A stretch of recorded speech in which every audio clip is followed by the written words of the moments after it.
Araw sa inyong lahat, welcome to my YouTube channel Trending Pinas TV.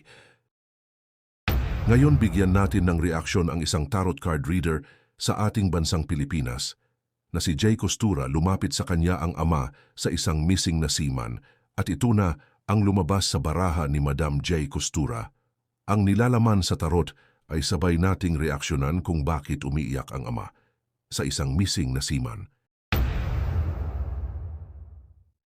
Walang indication na nag-suicide ang anak niyo. Tinignan ko dito, mabait na bata siya. So yung katawan niya, hindi pa po nagbuhat. Hindi pa po. Saan yung pag-iog ninyo ha? Ay, naku.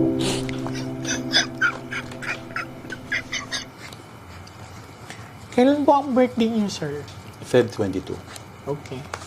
So, meron siyang dalang gamit sa, I believe, anak niya.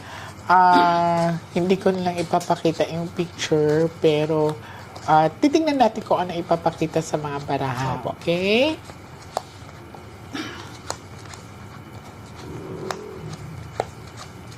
Okay. Sorry. Now, I want you to pick one card. Ilang taon po yung anak niyo, sir? Nag-29 siya last. Bata pa. Okay. Now, this is you. Opo. I'm hoping that this is a red card. This is your aura. Cut the cards into 3.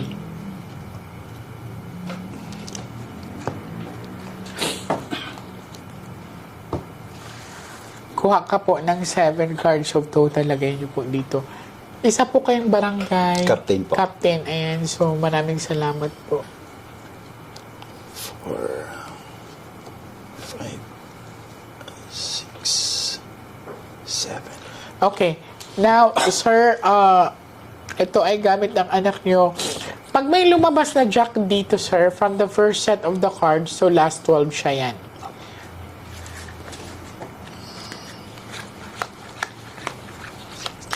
So, ikaw po ito. Sana pula. Ay, okay.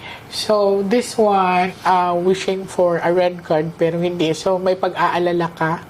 Hindi ko alam, pero mga ilang araw ka nang hindi nakakatulong na maayos sa pag-aalala. Yan. Okay. Tingnan nyo, oh. Kung may jack dyan, sino yan siya?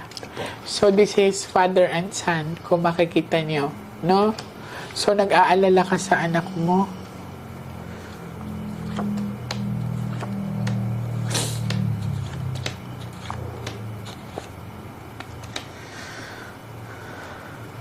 Kung mapapansin nyo, puro heart kasi to. This is 7 of hook heart. So, pag-aalala sa anak mo, nakita ko na may distance siya.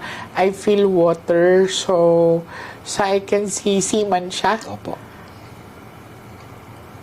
Pero nag-aalala ka sa kanya, I see a distance. So, ibig sabihin, hindi siya nagpaparamdam sa inyo? Hindi po. Kailan pa po? Last December 5, 2024. So, mag-isang taon na mahigit? 1 year, opo. Kasi Okay. last December 5, 2024. Alright, so titingnan natin dito kasi kuya, ang pinapakita sa akin ay pag-aalala, nawala ng komunikasyon, and I see that he is a seaman, and wag lang lumabas ang bad luck card. Opo. Pag lumabas ang bad luck card, wala na siya. Okay. So walang update yung office nila. Ang ano po, ang report sa amin, final. Ano lang sir ha, huwag niyong ikwento lahat. Nag-update ba sila ng kahit konti? Opo, meron po. Yun lang.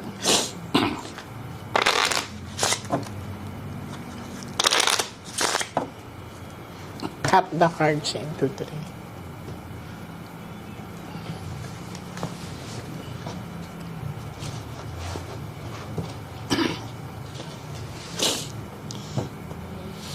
Kuha ka ng 9 cards of total, lagay mo dito. Huwag po kayong magmadali. So, ang pinakita sa akin ng mga baraha, I see distance, I feel water. So, ibig sabihin, hindi nangyari sa Pilipinas to, nasa ibang bansa to, and nawalan sila ng communication. Kaya, parang may trauma si kuya na minsan hindi siya nakakatulog kakaisip sa anak niya.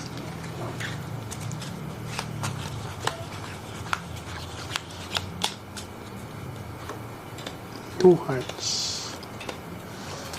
Wala din namang suicide dito.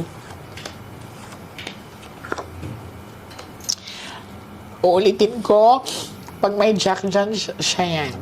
So, tinignan ko dito, imposibleng tatalon or imposibleng sasaktan ng anak mo ang sarili niya. So, ngayon ako magtatanong, anong sinabi sa inyo? Ang report po sa amin ng Panama Authority is nag-suicide daw po. No. Thank you. Ayan o. Kaya po sinabi ko sa inyo na huwag kayong magkwento, mas magandang wala akong alam. Tinignan ko dito, mabait na bata siya. Yes, sobra. Walang indication na nag-suicide ang anak niyo. Malinaw po, oh.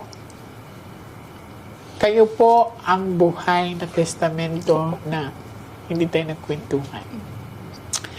Sinagot po kayo, hindi siya nag-suicide.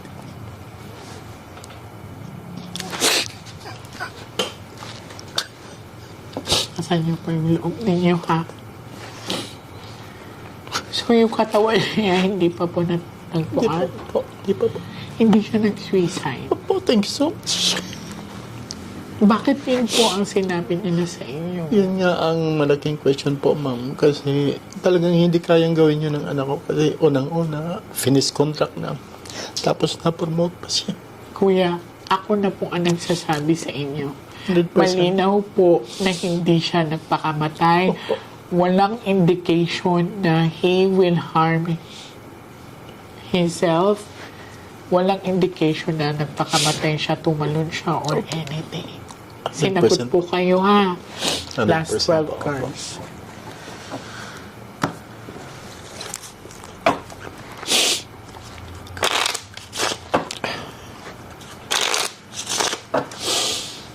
Cut the cards into them.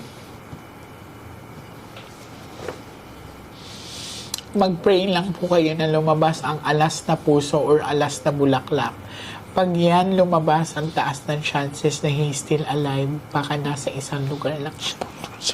Pero pag lumabas ang Panta card, maaring hinangis yung anak ko.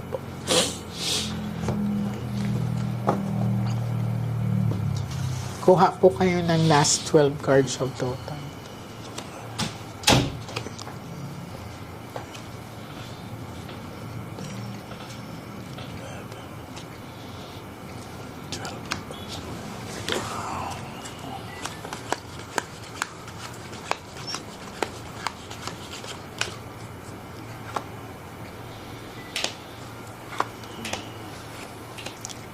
Ay, naku. So, this one is king kasi this is a representation of upper or a head sa kanya. Kinaingitan. Buhay pa anak niya.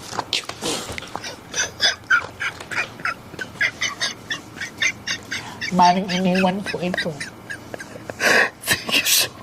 This one. Mahihirapan lang tayo kasi nasa ibang bansa siya. Paano siya kikilos? Wala siyang dokumento. We ask for a sign. Thank you po. Thank you po. Thank you so much. Sir, hindi po kayo nagtanong ko sa akin. Sa kanya po tayo nagtanong ng sign. Una, sinagot, hindi siya nag-suicide. Opo. Pangalawa, ano nga tong heart?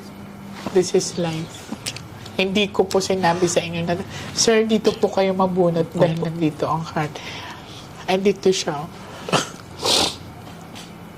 Ang taas ng chances na buhay siya. Kaya lang, nahihirapan to kumilos. Walang dokumento to eh. Maaring iniwan to sa isang lugar. Or may tinatawag tayong jump shoot. Maaring kinaingitan yung anak niya. Uulitin ko po, hindi siya napakamatay. Thank you so much po, Ma'am Jay. Thank you so much. Yun naman ang inaasahan po talaga eh.